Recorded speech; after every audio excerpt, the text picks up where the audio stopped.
on the need for art, a Jungian approach. Article recorded on January 30, 2023 by Cybelle Manvailer for educational sharing on AlfaeOmegaCriativa.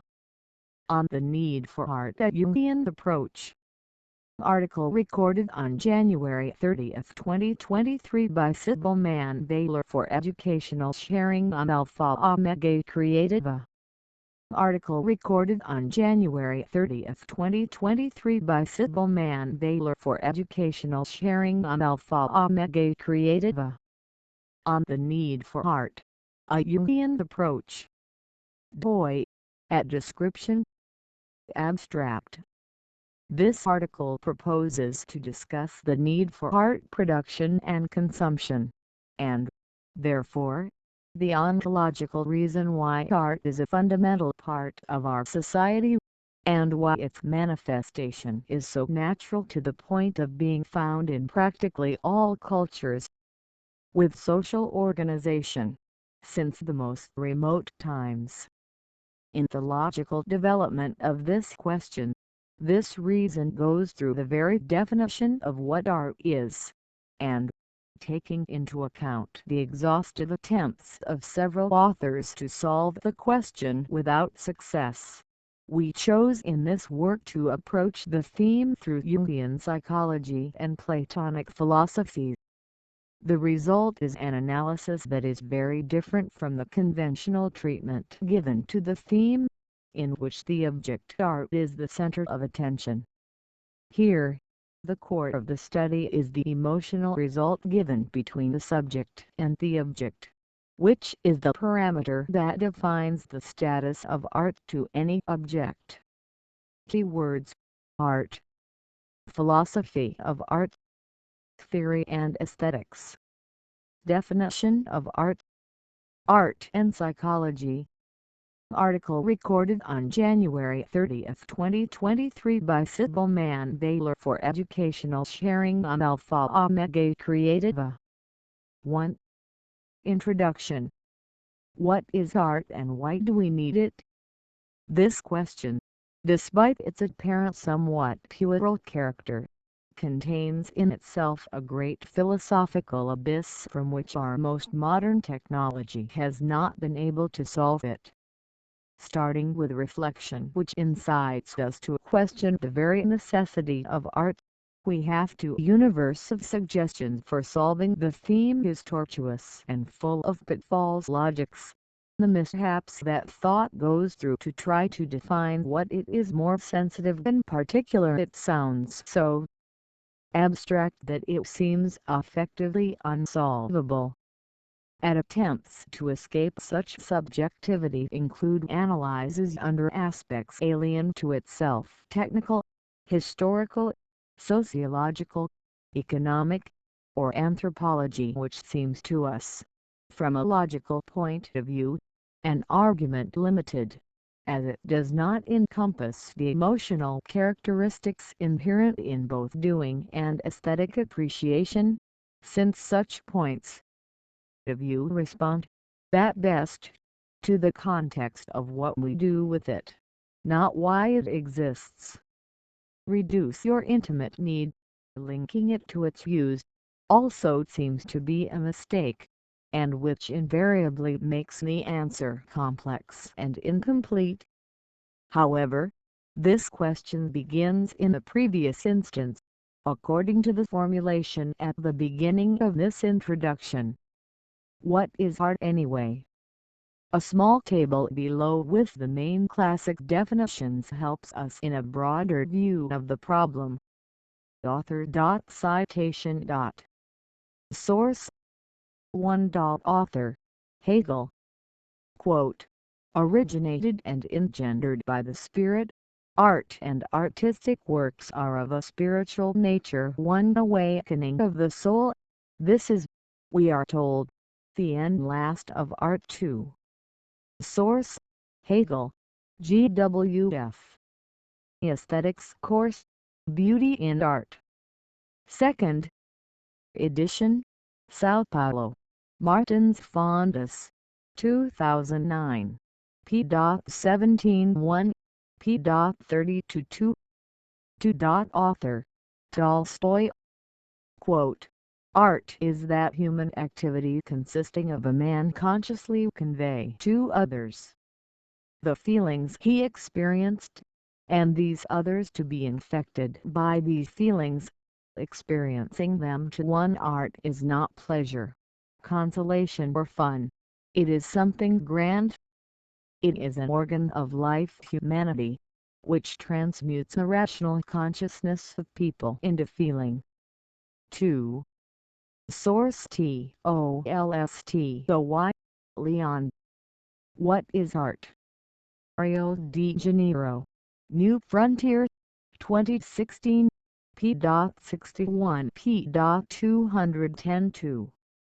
3. Author CROCE. Quote, "Art is what everyone knows what it is. One art is vision and intuition too." Source Croce, Benedetto. Breviary of Aesthetics, Aesthetica in Use. They are Paulo, Attica, 1997, p.31-1 p.35-2. 4. Author Echo. Quote, "Art is the activity by which the experiences of the sensible world perceived by the artist according to the modalities of the aesthetic plane are incorporated into a matter and taken to constitute an artistic plane." Font Echo, Umberto. The definition of art. Rio de Janeiro, Record, 2016, p.145. 5. Author Parisen. Quote, "The best-known definitions of art, recurrent in the history of thought, can be reduced to three. Now art is conceived as a doing, now as knowing, now as expressing. These different conceptions oppose and exclude one another, or, on the contrary, they are allied and combined in various ways." Source Pareys again, Luigi. The Problems of Aesthetics. Sao Paulo, Martins Sources, 2001, p.21. 6. Author Cybelle. Quote, "If art is a solid notion, its limits are inaccurate. To decide what is and what is not art, an essential instrument is discourse about the artistic object. The critic, the historian, the curator, the expert, they are the ones who give the status of art to an object." Font Cybelle, Jorge. What is Art? Sao Paulo, Brasiliense, 1989, p.10. 7. Author BOSI. Quote, "If art is a solid notion, its limits are fuzzy. To decide what is and what is not art, an essential instrument is the discourse on the artistic object. The critic, the historian, the curator, the expert, they are the ones who give the status of art to an object." Font Coley, Jorge. What is Art? Sao Paulo, Brasiliense, 1989, p.10. 8. Author BORDIU. Quote, "The artist is the one of whom artists say that he is an artist." Source BORDIU, Pierre. The Social Sense of Taste. Buenos Aires, Siglo XXI, 2010, p.25. 9. Author OSTROWER. Quote, "The fundamental meaning of art is to expand living and makes it more intense, never diminish or deflame it." Source OSTROWER. Fage. Chances and Artistic Creation. Campinas, Unicamp, 2013. 10. Author Fisher. Quote, Art is the indispensable means for this union of the individual with the whole, reflects the infinite human capacity for association, for the circulation of experiences and ideas. Source: Fisher, Ernst. The Necessity of Art. 9th edition. Rio de Janeiro, Guanabara, 1987. 11. Author: Gombrich. Quote, "None of the discussions about perception will never solve the mystery of art." Source: GOMBRICH. Art and Illusion. Sao Paulo: Martins Fontes, 1995. p. 17. 12. Author: Gombrich. Quote, "One thing that doesn't really exist is that to which is called art. There are only artists." Source: Heidegger, Martin. The Origin of the Work of Art. Lisbon: Editions 70, 1992. p. 25. 13. Author: Adorno. Quote, "Art is, instead of the imitation of nature, an imitation of natural beauty." Source: Adorno, Theodore. Aesthetic Theory. Lisbon: Editions 70, 1971. p. 87. The table reproduces definitions or aphorisms of some relevant authors who thought about art and its manifestations. It is quite clear, looking at the phrases exposed, that we have a mishmash of concepts, coming from different sources and lines of thought equally disparate, without anyone fully resolving the issue, always making room for exceptions and or chronological mutability of the concept. Gombrich, 1995, an authority on the subject, does not hesitate to mention the mystery of art. How to proceed in these cases, in which a notorious exhaustion of combinatorial possibilities of concepts given under the same reason saturates the topic analysis. There are two ways to go. Look for more combinatorial variations and deal with theme saturation, or change the thinking ratio. Here, we judge that we already have enough elements in the sciences and in their philosophical base we choose to change the reason. Article recorded on January 30, 2023 by Cybelle Manvailer for educational sharing on AlfaeOmegaCriativa. 2. What is art? By Jungian analysis. Judging by the conjectures described above, the obvious conclusion would be that there is no simple or direct definition of the artistic phenomenon. All possible definitions presented in the table are conclusions of long previous explanation, of exhausted debates and work, often a lifetime of research. That, however, it makes the definition of art an almost superhuman philosophical challenge. Queries in something so present in our lives and in our daily life would be contrary to the natural flow of scientific and philosophical inquiry, so hard to define.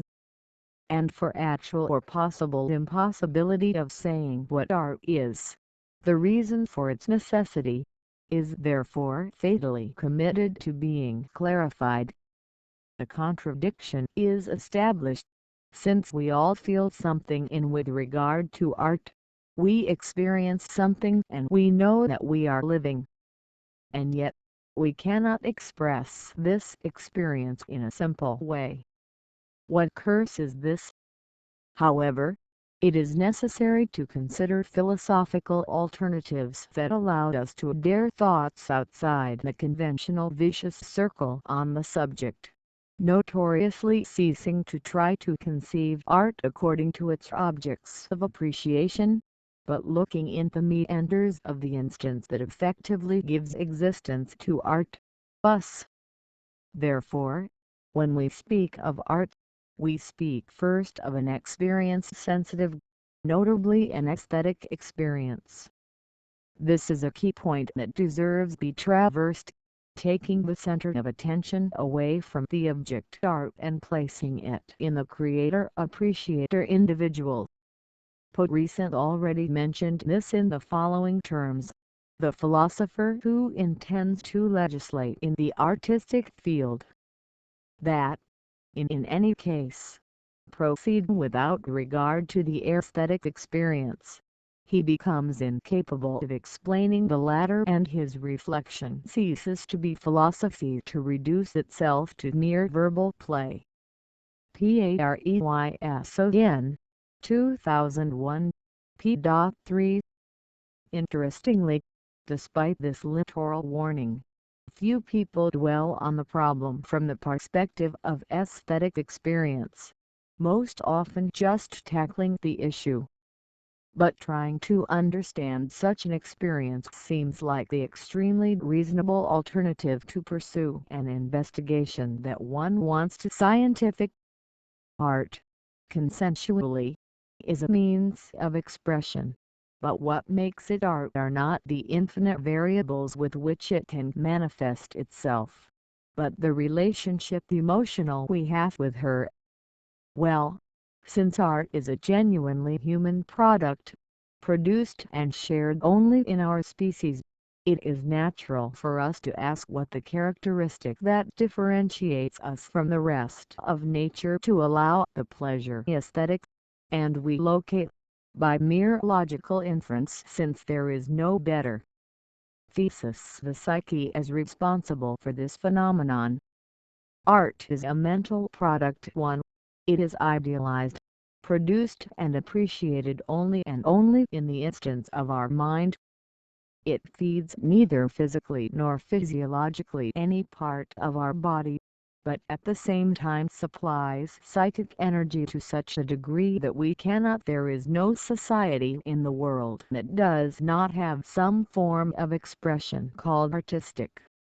Our own reality is purely psychic, as literally attested. C.G. Jung. Our whole experience of so-called reality is psychic. Each thought, every feeling, and every act of perception are formed of psychic images, and the world only exists in so far as that we are able to produce your image. Jung. 2016, p. 196. Therefore, everything happens only energetically, in the mind. This, despite simple as it may seem, it is not trivial information, because if art takes place mentally, there is no reason to try to define or justify art by its object, or by the artistic product, and the acclaimed literature on the subject does nothing else. It is the apotheosis of the fetish. For this reason, we will try to follow another path, which seek, in turn, an interpretation capable of accounting for all the subjectivity and multidisciplinarity that are present, and it seems to us that the best tool is psychology. On the art side, Gombrich 1995 cites Friedlander in the epigraph of Art and Illusion. Art being a thing of the mind, it follows that any scientific study of art is psychology. It could be other things too, but it will always be psychology. This same opinion shares the side of psychology itself, through Jung, who, very much by the way, there is an article pertinent to this topic, in which he expresses this same conclusion in the following terms: this relationship art and psychology is based in the fact that art, in its manifestation, is a psychological activity and, as such, can and should be subjected to considerations of a psychological nature. Jung, 1991, page 54-2. Page notes. 1. It is worth mentioning that several authors, among them recent, Kandinsky, Croce and notably Hegel, refer to art as an activity of the spirit, as well as dictionaries and encyclopedias, which need to give a formal definition to art. I am here using the term mind in this same meaning. However, himself p.54 a little further on, warns that only the process of artistic creation can be the object of psychology, but not the question about what is art in itself, which would be an investigation aesthetic-artistic. Jung's recommendation is based on the fact that if it were possible to define what art is from a psychology, art would be merely the subdivision of psychology. However, despite this conclusion really makes sense within Jungian reasoning, we must stick to the fact that the very notion of art it is a mentally created notion, and therefore we must at least begin to investigate in this way, until the possibility of reaching the logical philosophical limit that does not allow us to continue. 3. Gombrich 1995 deals with this problem in greater detail, as well as Oster 2013 also cites experiences in the area of psychology related to artistic interpretation. Both cases are limited to or consider psychology as a tool to understand people's reactions to art, not to understand art itself, or use less appropriate tools to understand the phenomenon, as Jung 1991 cites to be, for example, Freudian reductionism. End of page. Note. Article recorded on January 30, 2023 by Cybelle Manvailer for educational sharing on AlfaeOmegaCriativa. Meanwhile, there is no consolidated current of thought called art psychology 3 from this point of view, but in parallel meanings that refer to the psychic conditions of authors facing artistic production. We will open then some precedent for a branch that allows understanding the phenomena aesthetic that we could call autonomous in relation to the art object. We believe that such an initiative is salutary because it brings a reason different from the one that has been traveled in recent centuries on the nature of art and its meaning. Himself gives us a prophetic hint for this path when he mentions that a psychic analysis will give us a pathological picture of the artist, but that this has nothing to do with his work or his creation. He cites, including the case of the autopsy of the brain of Nietzsche, to discover the atypical paralysis that had caused his death, and adds, what has this to do with Zarathustra? Is it not the world whole and unique in itself, which is beyond human insufficiency, all too human, beyond the migraines and brain cell atrophies? Opus.sit. p.58. Thereby makes it clear that the creative process is an energetic process that has no direct relationship with brain pathology, but with mental aspects, which reinforces the conclusion that the subjectivity of art can perhaps be unified under an objective analysis in the psychic sphere. Jungian psychology seems to us adequate for the present analysis in as it works with the reactions arising from the archetypal formations of the collective unconscious, constituting the psychic substrate common to the whole humanity, and which is updated exactly as a function of energy discharges psychic, that is, of emotion. For it is notorious, from the framework of the art definitions of the introduction to this work, that many authors place the sensitive component of prominent weight, and without which it is not possible to investigate it. Even the term aesthetics comes from the Greek aesthesis, literally to feel. Now, the component sensitive is not in the object, but in the spectator. 5. Therefore, it is logical to admit that the feeling of art and which gives the object this category is given by the spectator in relation to the object, not the other way around. Here Jungian psychology comes to our aid as a basis for rationale for applying this concept. For Jung, archetypes are at the same time image and emotion. Jung, 1990, p.96 and art permeated by sensitive filters that we ourselves choose according to our psychic structure. All the luck of events of our life have their origin in our sensations and emotions, which in turn guide our will, to the point that we can infer, logically, that life is a succession of wills, realized or frustrated, but always on the move. The whole of Jung's theory of the collective unconscious focuses on the conception that a thought, coded with emotion, constitutes a verifiable psychic reality, and exists as an energetic entity, even that cannot be quantified or manipulated in the laboratory. That energy, which for Freud it was limited to the sexual aspect, the libido, in Jung it gains the breadth of driving energy of our actions, and there would be, in the development of this, a framework of emotions stored in energy nodes, the one that Jung called archetype. This, pure psychic energy, is updated when accessed through the consonance of emotions because they are energetic vibrations and then forms an archetypal image, which acquires different meanings and forms, according to the personal interpretation of who accessed it. Cf.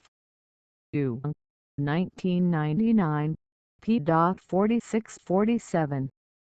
This is the secret of the action of art.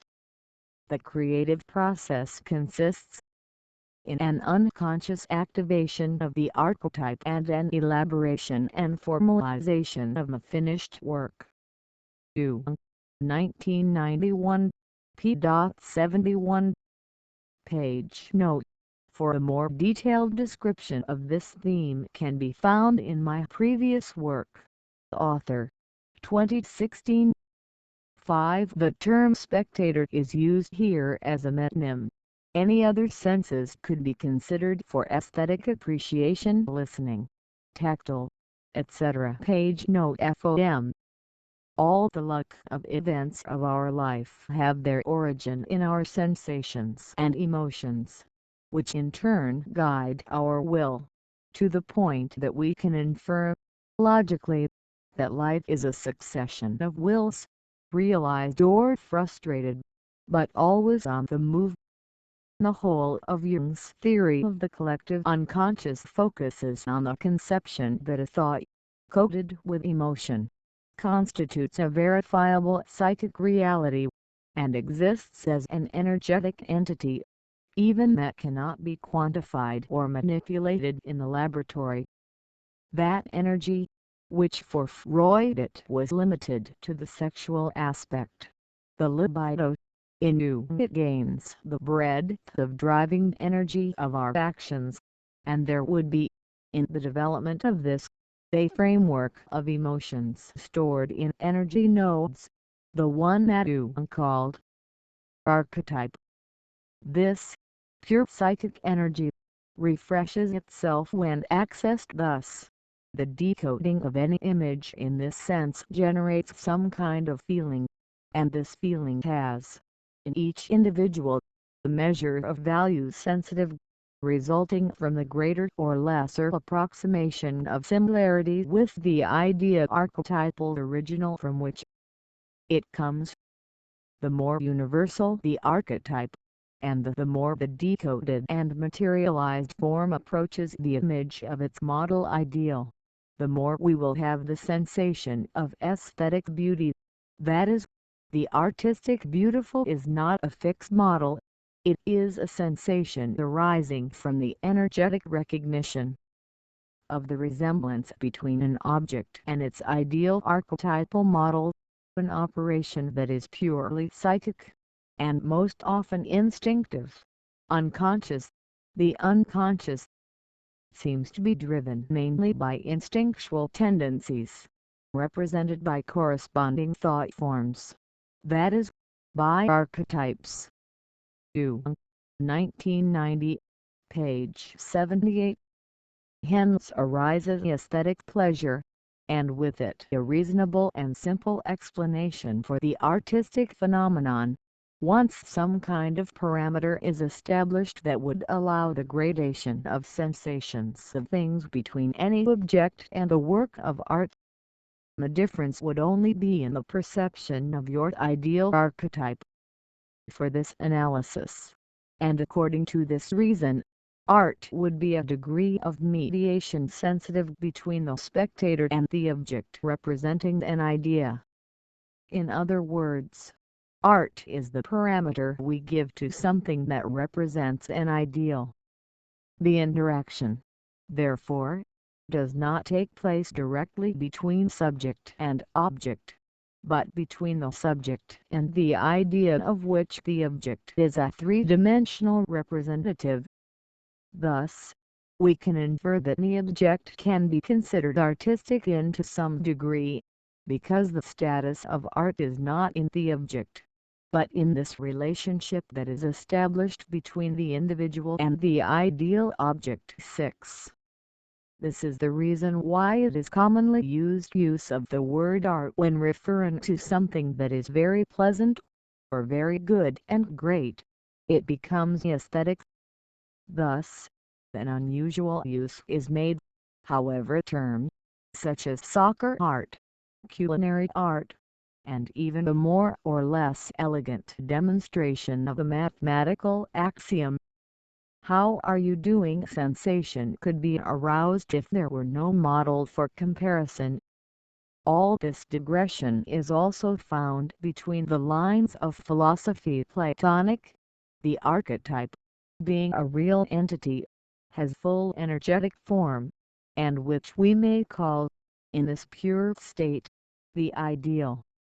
Here, by deductive logic, this reasoning gives the so-called world of ideas the core of Platonic, an equally real existence, because despite being a world abstract, energetic, it does not cease to be, therefore, existing. The admission of this premise not only reinforces, but effectively reiterates the notion that there is, as form, an ideal model of things, according to the allegory of the cave Plato, 1999 proposes, and that this model is precisely, when updated by the archetype correspondent, responsible for the aesthetic sensation, or for the non-aesthetic, equally, for we are impelled to appreciate the ideal, probably by consonance with our unconscious constitution. Interestingly, modern quantum physics, in unison with several other areas of science that perceived the universe as something much bigger than our senses can capture, also corroborate this thesis.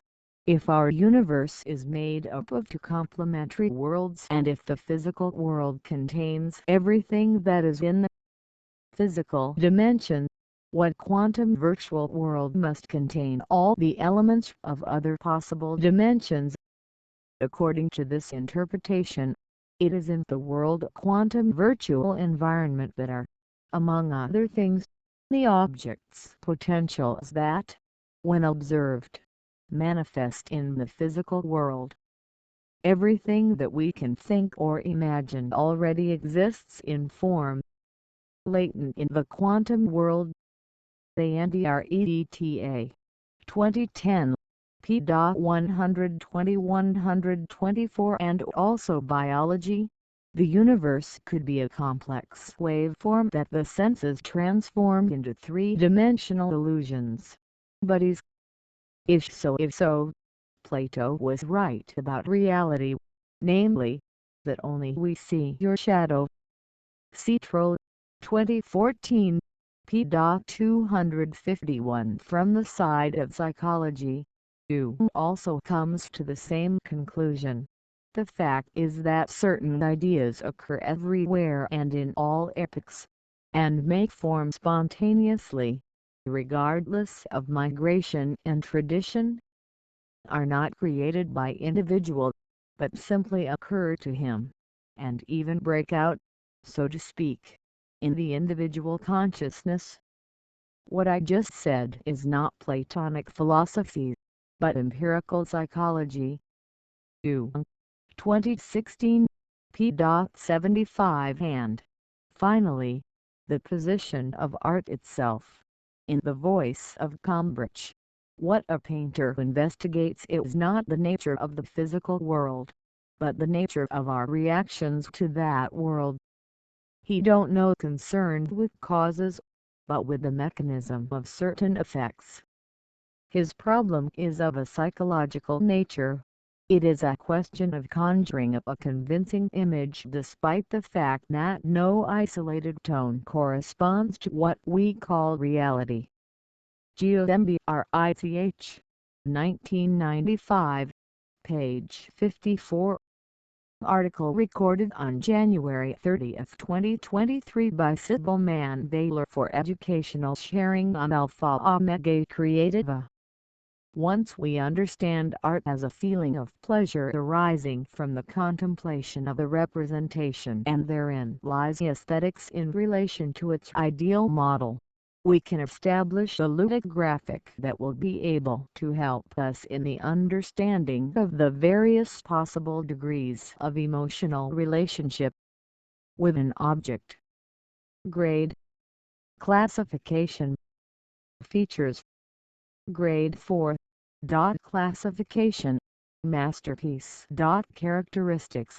The subject establishes a relationship of full aesthetic pleasure with the object, with maximum identification of the existing idea, making it vital.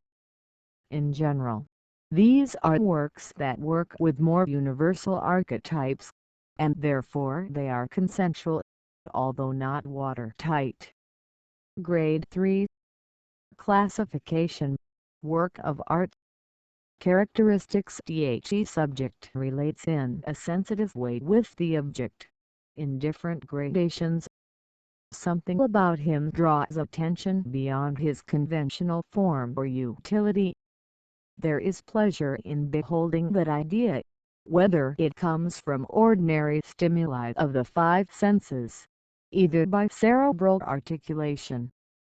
Grade 2. Classification. Entertainment/curiosity. Characteristics. The relationship between subject and object establishes a superficial feeling, or by awakened curiosity, not yet felt in its fullness, or that just creates a circumstantial bond of entertainment. Grade 1. Classification. Importance. Functional. Characteristics. There is no aesthetic interaction between subject and object. The guy doesn't consider the object in its sensible dimension, only functional or practice. Grade 2. Classification. Entertainment/curiosity. Characteristics. The relationship between subject and object establishes a superficial feeling, or by awakened curiosity, not yet felt in its fullness, or that just creates a circumstantial bond of entertainment. Grade 1. Classification. Importance. Functional. Characteristics. There is no aesthetic interaction between subject and object. The guy doesn't consider the object in its sensible dimension, only functional or practice. It is important to emphasize that this classification is a first proposition, an attempt preliminary analysis of the consequences of all the previous digression, and that can, and should, be contested or improved, insofar as these concepts previously presented are established as a viable option to understand the aesthetic phenomenon no longer as a parade of combinatorial possibilities between artistic supports. Each of these degrees of approximation are actually readings of how an individual relates to an object, and which are not only circumstantial how they can coexist. An individual who has contact with a work and it does not appeal to him sensorially, he will probably not develop a desire to understand it, and therefore it will only be considered artistic by this of its context being in a museum, gallery, etc. But if this same individual attends an art class and is taught a possible reading of this work, he will be able to understand it, and he will also be able to raise his degree of relationship sensitive, starting to consider it in another way. The work that tells you nothing degree 1 may become art grade 3 or 4, see Duchamp's example. The objects are full in themselves, but what gives them the status of art is our sensitive relationship with them. For example, in degree 4 interaction we find phenomena such as described by Cybelle Manvailer 1990 in her work The Stendhal Syndrome, in which she describes and analyzes seizures and various physical reactions in tourists when they come into contact with works of art in Italy. And, now that we have defined the object art, we can move on to the next step, which is to discuss your need. 3. The importance of aesthetic feeling. Or the need for art. Ernst Fischer begins his work in Necessité d'Art 1987 citing, in epigraph, Jean Cocteau, poetry is indispensable. If I only knew to what. But, centering the question, Fischer is blunt in presenting the reasons for which he considers it absolutely essential that there be a question about the nature of art in human life. Millions of people read books, listen to music, go to the theater and cinema. Why? Opus.sit. p.12. Reasons such as simple fun or entertainment are easily discarded, given the diversity of questions that are traces in us. But on the other hand, the problem raised by the eventual justification that we aim to escape a life unsatisfactory for a richer experience idem no longer has arguments that confront her directly. Fischer asks himself then, why does our own existence is not enough for us? Why this desire to complete our life incomplete through other figures and other forms? Hibbett. This is perhaps the fundamental question to understand the complexity of the reason for the existence of art. Fischer himself unfolds the question in a brief aphorism, Can passant, which perhaps nor does he himself realize the importance. It is clear that man wants to be more than that just himself. He wants to be a total man. It's not enough to be an individual separate, beyond the partiality of his individual life. He yearns for a fullness that he feels and tries to reach. A fullness in the direction of a more understandable, fairer, the world that has meaning. Opus.sit. p.13. The issue is that Fischer poses the dichotomy I-individual x-society collective as background and reason for the problem, linking, to a large extent, this relation to a political plan. Man, for him, is a being who longs to be social, and your individuality somehow hampers and inhibits this desire. If we want to enter in the question from this angle, we should no longer use the epistemology of art, but again, psychology to clarify the question, since it is a problem directly linked to the relationship between the individual ego and society. Jung describes this self-ex-society relationship as a personal conflict, In the same way that the individual is not only a singular and separate, but also a social being, the human psyche is also not something isolated and totally individual, but also a phenomenon collective.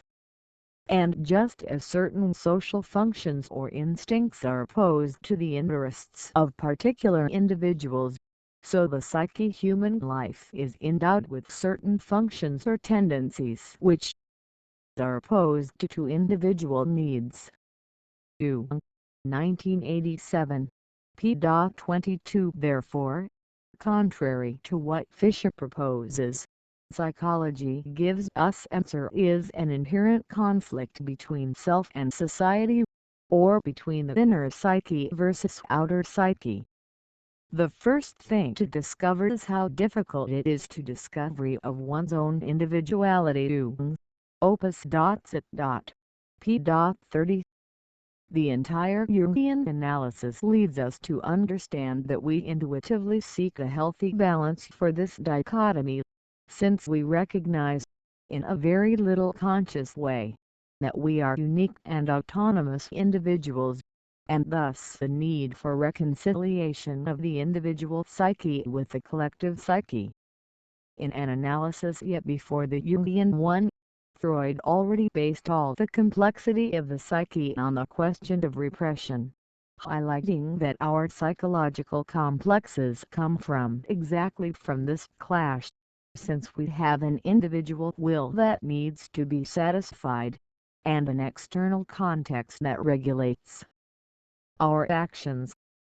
So if returning to Fisher's definition of art, mentioned in the box at the beginning, art is the indispensable means for this union of the individual with the whole, reflects the infinite human capacity for association, for the circulation of experiences and ideas. Fisher.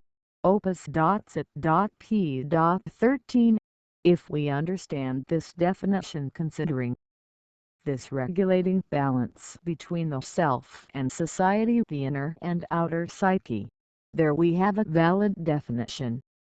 On the contrary, if we consider the definition exactly in the proposed context, making your individuality social, it ceases to be ontological and becomes a mere description of a complex, an attempt to be accepted by a group or a society, which would simply be submission of the self to the psyche collective, which is exactly what an artist does not do. The term indispensable is also questionable, as if every individual who lives in society had access to or cultivated art in its highest form. We agree that art should be a road that takes an individual to fullness, but we have to disagree when we understand that this fullness mentioned in the context means a purely social relationship. We don't think this is the ultimate end of art, even because the artistic experience, as we saw in item above, is a strictly individual, personal relationship between subject and object. And that naturally follows from the total impossibility. We believe that we can satisfy this question with the above conclusions. Describe. The magic that Fisher identified seems to be consonant with the sense of transcendence arising from the contemplation of an object, the feeling so abstract, so immaterial, perhaps inexplicable by a totally materialist, that the best interpretation that can be given to it is that it is a magic component. We prefer to rely on some scientific support for elucidate the issue, and so we infer, through Jungian psychology, that art represents a vent, a window, or even a compensation valve of the psyche in the face of the inner versus outer conflict between the energetic self and the material self, the personal unconscious and the collective unconscious.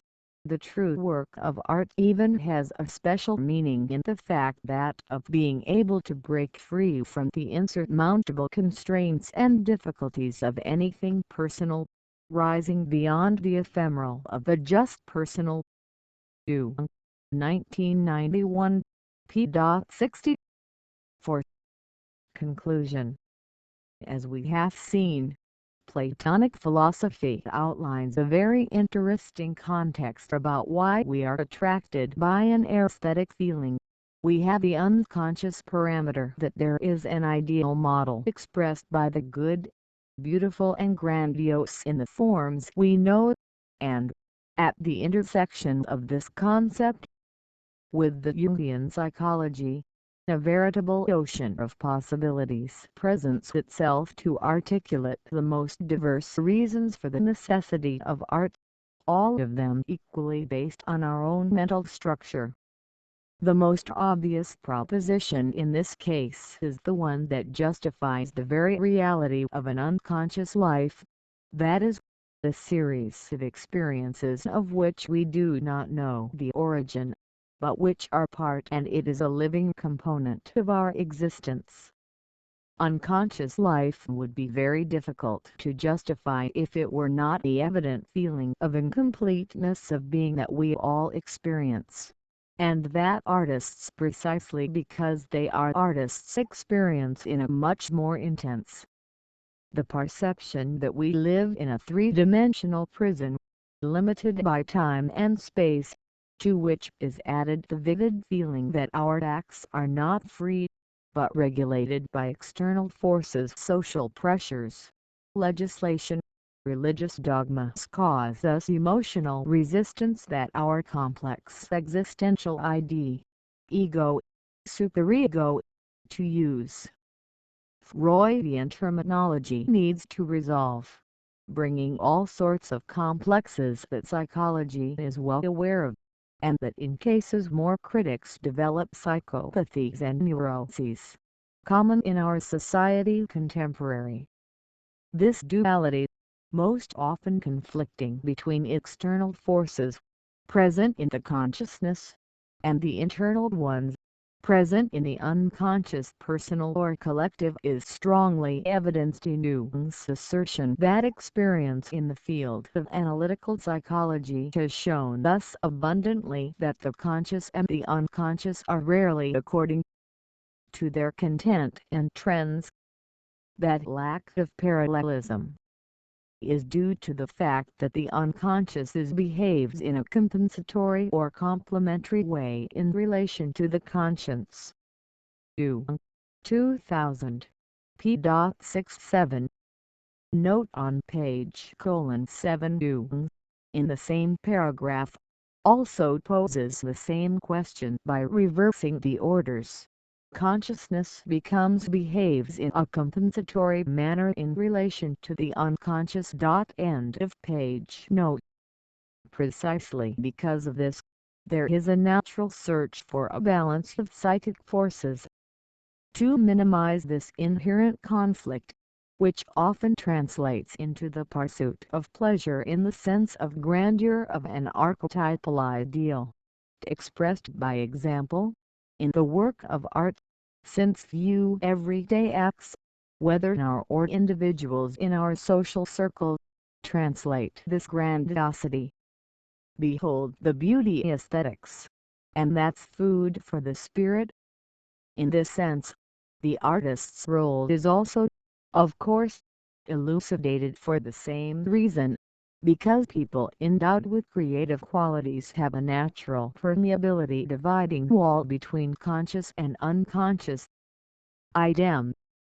We understand that the entire route taken in the search for an alternative in resolving the issues posed in the table presented at the beginning turns out not to be only valid but also effective, insofar as it contemplates the totality of definitions proposed by the cited authors, explains not only the component spiritual cited by Hegel, but the sensible of Tolstoy and Eco, the natural beauty of Adorno, and the evident beauty of Croce, the intense experience of Oster, and even how the parameters are based so that artists, critics, curators, directors of museums and galleries can justify their seemingly subjective choices.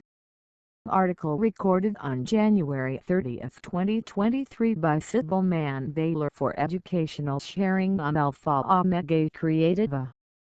We conclude that art has the potential to trigger a true sensitive hecatome, translated into the emotion present in the contemplation of a work, which, if analyzed at the level of psychic energy, represents an explosion, catharsis. It is not just the mere regulator of psychic states, but a point fundamental to the motivation of our existence.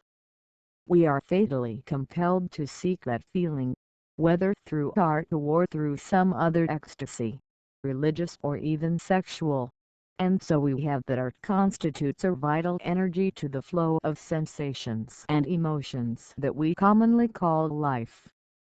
I understood that, from the beginning, the nostalgia for light and an inexhaustible desire to get out of the primitive darkness inhabit the soul. 1985, p. 236. Article recorded on January 30, 2023 by Cybelle Manvailer for educational sharing on AlfaeOmegaCriativa. References: Adorno, Theodore. Aesthetic Theory. Lisbon, Editions 70, 1971. De Andreta, Jose Pedro and Maria de Lourdes. Hermetic Principles with Science. They are Paul, Pralabra, 2010. Bordieu, Pierre. The Social Sense of Taste. Buenos Aires, Siglo XXI, 2010. POSI, Alfredo. Reflections on Art. Sao Paulo, Atica, 1991. Citro, Massimo. The Basic Code of the Universe.